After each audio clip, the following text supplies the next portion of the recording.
Now let's talk about one of the most important things you should do when using Trust Wallet, backing up your recovery phrase.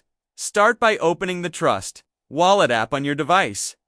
Once it's open, tap on the settings icon. That's the little gear icon at the bottom right of the screen.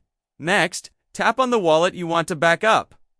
Inside that wallet's menu, look for the option that says Manual Backup.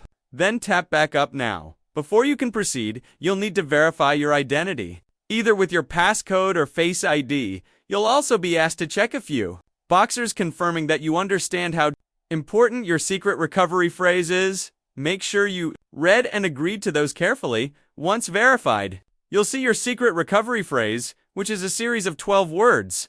Write down each word exactly as it appears and in the correct order. For security reasons, Trust Wallet doesn't allow screenshots or screen recordings during this process, so be sure to write it on paper or store it somewhere offline and secure. After writing it down, follow the on-screen steps to confirm your recovery phrase by entering the words back in the correct order. And that's it. You've successfully backed up your recovery phrase. Keep that written copy stored in a safe, private place, never share it with anyone, and never upload it online. It's the only way to restore your wallet if you lose access to your phone or the app.